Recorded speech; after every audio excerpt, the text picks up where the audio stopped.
আসসালামু আলাইকুম রহমতুল্লাহ। আশা করি সবাই ভালো আছো। তো আমি কোনো বিশেষ কোনো যন্ত্রপাতি ব্যবহার করতেছি না, সো ভয়েসটা একটু সমস্যা হইতে পারে। বোঝার একটু ট্রাই করে নিও, ঠিক আছে? তো আমাদের লিঙ্গুইস্টিক এই সাবজেক্টের উপর ২টা কোশ্চেন আসবে পার্ট বি তে। এই ২টা কোশ্চেন নিয়ে সবার সমস্যা, অনেকে বুঝতে পারতেছে না কিভাবে পড়তে হবে। তো প্রথম কোশ্চেনটা হচ্ছে organs of speech with diagram. মানে হচ্ছে অর্গানস অফ স্পিচ, আমরা যে কথাবার্তা বলি সেগুলো যে অর্গান দিয়ে উৎপন্ন হয়, ঠিক আছে, ওই অর্গানগুলো একটা ডায়াগ্রামের মাধ্যমে এঁকে দেখাইতে হবে। এটা হইতেছে প্রথম বিষয়, ঠিক আছে? এই কোশ্চেন থেকে এইরকম কিছুই আইডিয়া পাওয়া যায়, ঠিক আছে? তো প্রথম এই জিনিসটা একটু বোঝার ট্রাই করি, ডায়াগ্রামটা কিরকম হইতে পারে। তো ডায়াগ্রামটা অনেকটা এরকম হবে। এই ডায়াগ্রামটা একটু লিখে বা ড্র করে প্র্যাকটিস করতে হবে। যারা ড্র করতে পারো তাদের জন্য তো অনেক ভালো, আর যারা পারো না একটু আমার মতন যেভাবে হোক একটু আঁকা ট্রাই করা লাগবে। তো এখানে কি আছে একটু বোঝার চেষ্টা করি। এখন এই বিষয়গুলো মাথায় থাকে না যে কোনটা কোন জায়গায়। আমরা একটা কর্নার থেকে শুরু করব যাতে করে জিনিসগুলো মাথায় থাকে, ঠিক আছে? একদম একটা কর্নার থেকে শুরু করব, নিচ থেকে শুরু করি, ঠিক আছে? নিচ থেকে। তাহলে সবার প্রথম এই যে এই অংশটা, এটা হচ্ছে গলা। গলা দিয়ে যে একটা তারের মতন দেখা যাইতেছে গোল, এটার নাম হইতেছে ভোকাল কর্ডস বা ভোকাল ফোল্ডস, ঠিক আছে? এখন এই তারের মধ্য দিয়ে যে ফাঁকা অংশটা আছে, যেটার ভিতর দিয়ে বাতাস আসা যাওয়া করতে পারে, সেটার নাম হইতেছে গ্লটিস। এখন এটা দুই পাশে যে কালো চিহ্ন দেখা যাইতেছে, হ্যাঁ, অনেকটা কোন একটা পাতের মতন, সেটা নাম হইতেছে ল্যারিংস। ল্যারিংস, ঠিক আছে? মনে রাখার জন্য কিভাবে মনে রাখা যায় বিষয়টা, গলা দিয়ে যাইতেছে তাই গ্লটিস। একটা গলা গ্লটিস অনেকটা এইভাবে মনে রাখা যেতে পারে। ভোকাল কর্ডের নাম তো আমরা সারা জীবন অনেক শুনছি। মনে রাখতে হবে দুইটা স্পেশাল জিনিস, সেটা হচ্ছে ল্যারিংস। এই ল্যারিংসটা মনে রাখলে ফ্যারিংস এই শব্দটা একই রকম, খালি এখানে লে আছে এখানে ফ্যা আছে, ঠিক আছে? রিংস দুইটার মধ্যেই আছে। তো ল্যারিংস অ্যান্ড ফ্যারিংস। তাহলে এটা হইতেছে ল্যারিংস। এবার এই যে গ্লটিস, এটা হইতেছে ফাঁকা অংশটার নাম হচ্ছে গ্লটিস। আর এই যে উঁচু অংশটা, এটার নাম হইতেছে এপিগ্লটিস। তাহলে গ্লটিস আর এপিগ্লটিস দুইটা সেম, খালি গ্লটিসের আগে এপি লাগাই দিলে এই গ্লটিসটা। এটা এইভাবে মনে রাখা সহজ, ঠিক আছে? তারপর এই ফাঁকা অংশটার নাম, যেটা মুখের সাথে সম্পর্কিত, এই যে জিভ, এটা পুরাটা হচ্ছে জিহ্বা। জিহ্বার একদম পিছনের যে অংশটা, এটার নাম হচ্ছে ফ্যারিংস, ঠিক আছে? এবার আসি এটার সাইডে কি আছে, এই পুরাটা হইতেছে জিহ্বা। জিহ্বার একদম যে আগাটা আছে, মাথাটা একদম জিহ্বার সামনের অংশ, ঠিক আছে, ওটার নাম হচ্ছে টিপ। তারপর জিহ্বার কিছুটা সামনে বা মাঝখানের অংশ, মাঝখানে এই অংশটার নাম হচ্ছে ফ্রন্ট, ঠিক আছে? আর এই পিছনের অংশটার নাম হচ্ছে ব্যাক। এইটা যে পরবর্তী যে কোশ্চেনটা আছে, সেই কোশ্চেনটা বোঝার জন্য অনেক বেশি গুরুত্বপূর্ণ। যে কনসোনেন্ট সাউন্ড, এই জিনিসগুলো বোঝার জন্য খুব বেশি গুরুত্বপূর্ণ ডায়াগ্রামটা, একটু ভালো করে বুঝতে হবে। তারপর সামনে এই দুইটা হইতেছে টিথ। একটা হচ্ছে নিচের টিথ, একটা হচ্ছে উপরের টিথ, যেটাকে আমরা বলি frontal teeth, upper frontal teeth and lower frontal teeth. এবার এই মুখের ভিতরের অংশ, এটা হচ্ছে ওরাল ক্যাভিটি, ঠিক আছে? ওরাল ক্যাভিটি, আমরা যে কথা বলি সেটা হচ্ছে অডিটরি। তো সেখান থেকে সাপোজ ধরে নাও ওরাল। আর কেভ অর্থ গর্ত না, সেটার সাথে মনে করো একটু মিলিয়ে টিলে ক্যাভিটি, ঠিক আছে? মনে রাখার জন্য এইভাবে মনে রাখি আর কি। কেভ মানে গর্ত, ক্যাভিটি মানে হচ্ছে গর্তের মধ্যে কিছু। ওরাল ক্যাভিটি হচ্ছে মুখ গহ্বর যেটা, ঠিক আছে? এটা দেন এটা দাঁত, টিথ, আর এইটা হচ্ছে লিপস। আপার লিপস আর এটা হচ্ছে লোয়ার লিপস, উপরের ঠোঁট আর নিচের ঠোঁট। আর এই যে নস্ট্রিল, এটা হইতেছে নাকের ভিতর, নাকের অংশটা, সামনের অংশটা হচ্ছে নোজ। নোজ থেকে নস্ট্রিল, এইভাবে সহজে মনে রাখা যায়।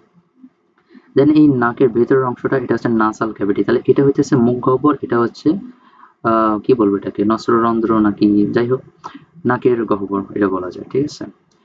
এরপর সবচাইতে একটা গুরুত্বপূর্ণ বিষয় হইতেছে অ্যালভিওলার রিজ। অ্যালভিওলার রিজ হইতেছে ঠিক এই অংশ। তোমরা যদি নিজের মুখের দিকে একটু খেয়াল করো, মুখের উপরের তালুর একদম সামনের দিকে উঁচু নিচু একটা অসমান একটা জায়গা আছে, অনেকটা বুকের হাড্ডির মতন, ঠিক আছে?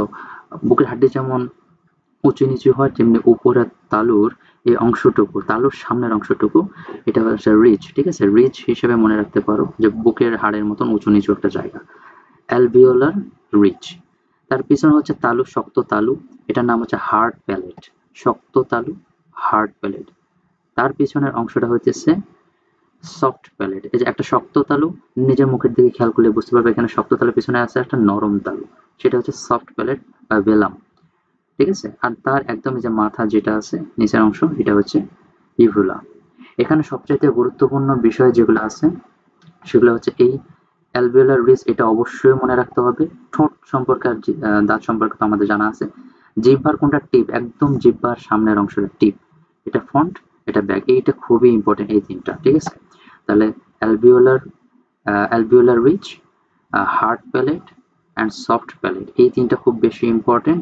আর হচ্ছে ভোকাল কর্ড, এই তিনটা কনসোনেন্ট সাউন্ডের ক্ষেত্রে খুব বেশি গুরুত্বপূর্ণ।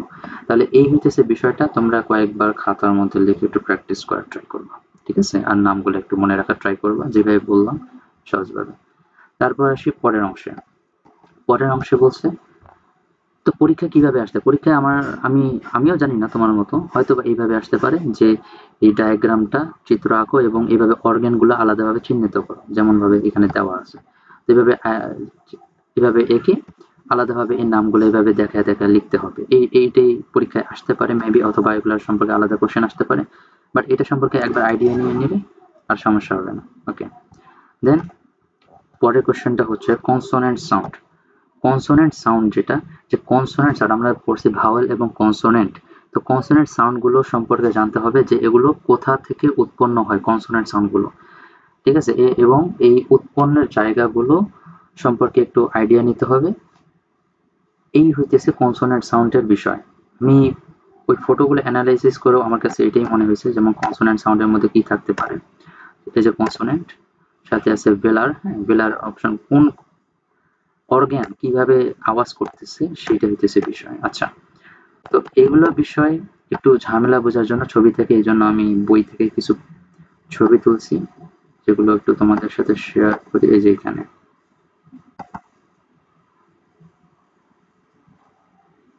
আচ্ছা, এই হচ্ছে কনসোনেন্ট সাউন্ড, ঠিক আছে। কনসোনেন্ট সাউন্ডটা কি? কনসোনেন্ট সাউন্ড হচ্ছে এমন সাউন্ড যেগুলো আমাদের প্রত্যেকটা শব্দ কিন্তু প্রথমে লাঞ্চ, আমাদের বুকের যে লাঞ্চ আছে সেই লাঞ্চ থেকে একটা বাতাস বের হয় মুখ গহ্বরের মাধ্যমে। সেই শব্দগুলো যদি কোনো বাধা প্রাপ্ত না হয়ে সরাসরি বের হয়ে আসে সেগুলোকে আমরা ভাওয়েল বলি, যেমন এ, ই, আই, ও, ইউ, এই টাইপের, ঠিক আছে। আর যে শব্দগুলো বা যে ধ্বনিগুলো মুখে এই লাঞ্চ থেকে মুখ দিয়ে বের হওয়ার পথে কোনো না কোনো জায়গায় কোনো না কোনোভাবে বাধাপ্রাপ্ত হয়, সেটাই হইতেছে কনসোনেন্ট সাউন্ড, ইজিলি বলতে গেলে। আর বইয়ের ভাষায় কনসোনেন্টস আর speech sound in which the air, যে বাতাস, ফ্রম দ্য লাঞ্চ, লাঞ্চের মধ্যে থেকে যে বাতাসটা, ইজ সিরিয়াসলি অবস্ট্রাক্টেড, কোনো না কোনোভাবে বাধাপ্রাপ্ত হচ্ছে, বাই ডিফারেন্ট আর্টিকিউলেটরস। এই শব্দটা খুব বেশি ইম্পর্টেন্ট, বাকি সব জায়গায় লাগবে। আর্টিকিউলেটরস মানে কি? এটা মানে হইতেছে যেই যন্ত্রগুলো বা যেই অর্গানগুলো শব্দ উৎপন্ন করে সেগুলি হইতেছে আর্টিকিউলেটর, ঠিক আছে। তাহলে মুখ গহ্বর দিয়ে বের হয়ে আসার সময় যেখানে বাধাপ্রাপ্ত হয় এই আর্টিকুলেটর বা যন্ত্রগুলোর মাধ্যমে at different places in the vocal cord, vocal tract, একদম লাস্ট থেকে গলা থেকে শুরু করে মুখ পর্যন্ত যে ট্রাকটা আছে, যে লাইনটা আছে, এই লাইনের মধ্যে যে যে জায়গাগুলো বাধাপ্রাপ্ত হয় বা বাধাপ্রাপ্ত হয়, and then goes out through the oral passages and in some cases through the nostrils, মানে হচ্ছে মুখ দিয়ে যে বাতাসটা বের হয় এবং অনেক সময় নাক দিয়েও বের হতে পারে, ঠিক আছে। এই শব্দগুলোকে আমরা বলতেছি কনসোনেন্ট সাউন্ড, ঠিক আছে। এখান থেকে একটু দেখে নিতে পারো, স্ক্রিনশট দিতে পারো। তো কনসোনেন্ট সাউন্ডে according to their places of articulation, মানে উচ্চারণের জায়গা অনুযায়ী consonant sound, English consonant phonemes can be divided into 9 types. 9 ধরনের কনসোনেন্ট ফোনেমস আছে, ঠিক আছে, ডিসকাসড বিলো। মানে এগুলো কি বলতেছে যে কোন কোন জায়গা কোন কোন শব্দ উৎপাদন করে সে জায়গাগুলো, এরকম 9টা জায়গা আছে, ঠিক আছে। যে 9টা জায়গা কিভাবে বিভিন্ন ধরনের শব্দ উৎপাদন করে। তো এই সবার প্রথম আসতেছে হচ্ছে বায়োলাবিয়াল কনসোনেন্ট। বায়োলাবিয়াল কনসোনেন্ট, ওকে। কি বলছে এখানে বায়োলাবিয়াল কনসোনেন্টে? কত নম্বর পেজ এটা? তাহলে বায়োলাবিয়াল কনসোনেন্টে কি বলছে এখানে, যে to produce the bilabial consonants the two lips, মানে এই শব্দগুলো উচ্চারণ হবে দুইটা ঠোঁটের মাধ্যমে। সবার প্রথম দুইটা ঠোঁট উপরের এবং নিচের ঠোঁটটা প্রাইমারি আর্টিকুলেটর হিসেবে কাজ করবে। প্রথমে they first make contact to block, তার প্রথমে দুইটা ঠোঁট একসাথে থাকবে এবং ব্লক করে দিবে কোনটাকে, লাঞ্চ এয়ার, বাতাসটাকে প্রথমে ব্লক করে দিবে, and then go apart to release it. প্রথমে ঠোঁট বন্ধ থাকবে এবং বাতাসটা বন্ধ থাকবে, তারপর দুইটা ঠোঁট খুলবে এবং বাতাসটা বের হবে এবং একটা সাউন্ড বের হবে। সেগুলো কিরকম, যেমন দুইটা ঠোঁটকে যদি আমরা একত্র করি সেগুলো এইভাবে সাউন্ড করবে, পি, তারপর বি, তারপর এম, ডাব্লিউ। তোমরা যদি উচ্চারণ করো তখন বুঝতে পারবা যে দুইটা ঠোঁট প্রথমে একসাথে থাকতেছে, দেন আলাদা হয়ে যাইতেছে এবং বাতাসটা বের হয়ে আসার সময় এই উচ্চারণগুলো হইতেছে। এটাই হইতেছে বাইলেবিয়াল কনসোনেন্ট। এরপরে যেটা, সেটা হচ্ছে লেবিওডেন্টাল কনসোনেন্ট। ঠিক আছে, labiodental consonant. To articulate the labiodental consonants, the lower lip, নিচের ঠোঁট makes contact with the upper front tip, উপরের দাঁতের সাথে, নিচের ঠোঁট উপরের দাঁতের সাথে একসাথে কন্ট্যাক্ট করার মাধ্যমে যে উচ্চারণগুলো করে সেগুলো হইতেছে লেবিওডেন্টাল কনসোনেন্ট। সেটা কি, এফ, ভি, তো এগুলো কি, সেগুলো হচ্ছে এফ, ভি। একটু খেয়াল করে দেখবা যে নিচের ঠোঁট উপরের দাঁতের সাথে, সামনের উপরের দাঁতের সাথে একসাথে কন্ট্যাক্ট করে তারপর এই উচ্চারণটা হয়েছে। তারপর আসে ইন্টারডেন্টাল কনসোনেন্ট। ইন্টারডেন্টাল কনসোনেন্টটা কি, সেটা হচ্ছে যে দাঁত, এখন ডেন্টাল তো দাঁত, ঠিক আছে, মনে রাখার জন্য সহজে বলে যে ডেন্টাল, অ্যান্ড ইন্টারডেন্টাল হচ্ছে উপরের দাঁত এবং নিচের দাঁত এর সাথে জিহ্বার সামনে বা টিপের যে অংশটা আছে ওইটার একটা কানেকশন তৈরি হবে। কিভাবে, to pronounce the interdental consonant, the tongue tip, the tongue tip জিহ্বার সামনের অংশ স্লাইটলি পুশড, একটু পুশ করবে, between the lower and upper frontal, উপরের এবং নিচের দাঁতের মাঝখানে, এবং এটা উচ্চারণ করবে ইংলিশ ইন্টারডেন্টাল কনসোনেন্টস। আর এই যে এই দুইটা উচ্চারণ, ঠিক আছে, এই দুইটা উচ্চারণ আসলে কি সেটা অনেকেই জানো না, সেটা আমি একটু দেখাই কি রকম হইতে পারে উচ্চারণগুলো। ঠিক আছে,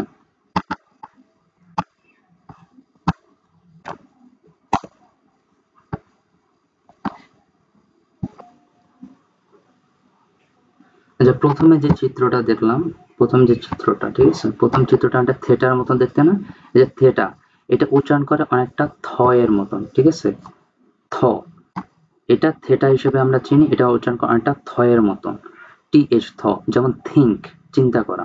পরেরটা হচ্ছে অনেকটা, এটাও টিএইচ দুইটা একসাথে উচ্চারণ করে যখন আমরা দ এর মতন উচ্চারণ করি, সেটা যেমন দিস, THIS, দিস, তাহলে এটা হচ্ছে থ, এটা হচ্ছে অনেকটা দ এর মতন উচ্চারণ করে।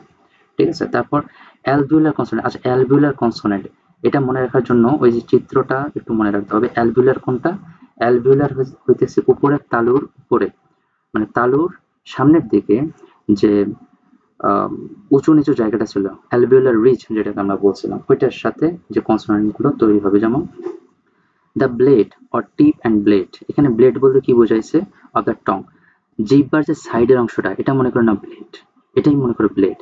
আর জিহ্বার সাইডের অংশ অথবা জিহ্বার সাইডের অংশের সাথে একদম সামনের অংশ, ঠিক আছে, আগা, যেটা জিহ্বার আগা, ওইটা কি করবে, এই অ্যালভিউলার আর্টিকুলার সাথে একটা কানেকশন তৈরি করবে। কানেকশন তৈরি করে যে উচ্চারণগুলো হবে সেগুলো হতেছে টি, ডি, এল, এন, বা ট, ড, ল, ন, স, জ বা জেড, এরকম উচ্চারণগুলো পড়বে। ঠিক আছে, তাহলে একটু একটু পড়ে নিলে বুঝতে পারবা। Then post alveolar consonant. Post alveolar consonant কোনটা, to produce the post alveolar consonant, the tip of the tongue articulates, tip of the টং, এইটাও জিহ্বার আগা কি করবে, tongue articulates with the back part of the upper alveolar ridge, উপরে যে alveolar রিজটা ছিল ওইটার পিছনের অংশের সাথে টাচ করবে, টাচ করে একটা উচ্চারণ করবে, সেটা হচ্ছে র, র বা আর, র, এই টাইপের উচ্চারণ করবে। ঠিক আছে, উচ্চারণ করলেই বুঝতে পারবে জিনিসটা। দেন আসে হচ্ছে palato alveolar consonant. Palato alveolar consonant, palato মনে আছে ওই যে তালু, তালু সংক্রান্ত, তালু এবং ওই রিজ, অ্যালভিউলার রিজের সাথে সংক্রান্ত। এটাও অনেকটা এই প্রথমটার মতন কাজ করবে, যে প্রথমে জিহ্বার ব্লেড বা সাইডের অংশ বা জিহ্বার আগা দুইটা একসাথে কি করবে, এটা জিহ্বার এই আগা, এগুলো একসাথে অ্যালভিউলার রিজের সাথে কানেক্ট করবে, কানেক্ট করবে এবং একই সাথে কি করবে যে জিহ্বার যে ফ্রন্টাল অংশ মানে আগার একটু পিছনের অংশটা ওইটা একটু হালকা উপরের দিকে উঠবে তালু বরাবর, হ্যাঁ, হার্ড প্যালেট যেটা শক্ত তালু বরাবর উপরের দিকে উঠবে, তখন এই উচ্চারণগুলো করবে। এই যে এই উচ্চারণগুলো করবে, এগুলো তো জীবনে দেখি না জিনিসটাকে। এই যে প্রথম যেটা দেখতেছো, ঠিক আছে, এই চিহ্নটা অনেকটা উচ্চারণ করে স, এটার মতন এস এইচ, স, যেমন SHIP শিপ, জাহাজ, এটার মতন। পরে যেটা আছে এটা উচ্চারণ করে অনেকটা ঝ, ঝ, ZH, ঝ, যেমন মেজার, মেজার, ঠিক আছে, অনেকটা এরকম। পরের যে চিহ্নটা আছে এটা উচ্চারণ করে অনেকটা ছ, CH, যেমন চেয়ার। পরেরটা উচ্চারণ করে অনেকটা জ এর মতন, যেমন জার, এই টাইপের, ঠিক আছে। এটা জে এর মতন উচ্চারণ করা অনেকটা। তো এই হইতেছে বিষয়। আচ্ছা, এগুলোকে আমি লিখে দিব অনেকটা। যেমন প্রথমটা কিভাবে উচ্চারণ করে, প্রথমটা উচ্চারণ করতে পারে যেমন থেটা, যেটা দেখছিলাম থেটা, ঠিক আছে, থেটা, এটা অনেকটা উচ্চারণ করে হচ্ছে থ এর মতন, থ এর মতন, যেমন ধরে নাও থিঙ্ক। পরেরটা উচ্চারণ করে হচ্ছে অনেকটা, পরেরটা উচ্চারণ করে হচ্ছে ওইটাও, এটাও TH, যেটা উচ্চারণ করা হচ্ছে দ এর মতন, যেমন দিস। তারপরেরটা উচ্চারণ করে হচ্ছে স এর মতন, ঠিক আছে। ওটা একটু মিলায় দেখো, পরে আমি পরপর লিখে দিচ্ছি, স এর মতন, যেমন শিপ। পরেরটা উচ্চারণ করে হচ্ছে ঝ এর মতন, একটা থ্রি, যেটা সেটা হচ্ছে একটা এরকম ঝ এর মতন উচ্চারণ করে, যেমন মিজার, মিজার, এরকম। তারপর আসে আরেকটা টি এবং আরেকটা উচ্চারণ আছে, ওই দুইটার মতন যেটা হয় সেটা হচ্ছে ছ, ছ, যেমন চেয়ার। দেন আরেকটা লাস্টে ডি আর থ্রি এর মতো অনেকটা আছে, একটু বইটা দেখলে বুঝতে পারবা, স্ক্রিনশট। এটা উচ্চারণ করে জে এর মতো, ফর এক্সাম্পল যা। এই হইতেছে কয়েকটা, এইগুলাই নতুন, এছাড়া আর কিছু নাই, ঠিক আছে। এগুলো একটু সিরিয়ালি দেখে নিবা এগুলোর সাথে। তারপর আছে প্যালাটাল কনসোনেন্ট। প্যালাটাল কনসোনেন্ট, প্যালাট মানেই তো ওই যে তালুর মতন, এখন তালুর সাথে সম্পর্ক করবে। দ্য ফ্রন্ট অফ দ্য টং, ঠিক আছে, জিহ্বার সামনের অংশ, এটা কিন্তু একদম আগা না, জিহ্বার সামনে একটু পিছনের অংশ, আগার একটু পিছনের অংশ। The front of the tongue articulates with the hard palette, এবং শক্ত যে তালুটা আছে ওইটার সাথে এটা আর্টিকুলেট করবে বা কানেকশন তৈরি করবে করে প্রডিউস দ্য প্যালেট কনসোনেন্ট, যেমন জে। একটু উচ্চারণ করলে বুঝতে পারবে জে কিভাবে উচ্চারণ হয়, ঠিক আছে। দেন ভেলার কনসোনেন্ট, ভেলার কনসোনেন্ট হইতেছে নরম তালুর সাথে কানেক্ট করবে to articulate the velar consonant the back of the tongue. এটা হচ্ছে এইবার জিহ্বার পিছনের অংশ, তাহলে জিহ্বার তিনটা অংশ কাজ করতেছে, একটা হচ্ছে টিপ মানে একদম আগা, এটা হচ্ছে ফ্রন্ট মানে একটা মাঝ বরাবর অংশ, আর একদম ব্যাক, যেটা আমরা চিত্রের মধ্যে দেখছিলাম, চিত্রটা একটু দেখে নিবা।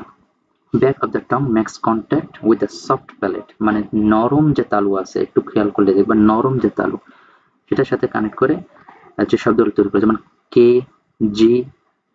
তারপর এটা অনেকটা গুন্নার মতন আং, এরকম একটা উচ্চারণ করবে, ঠিক আছে, এরকম উচ্চারণ করেই বুঝতে পারবা।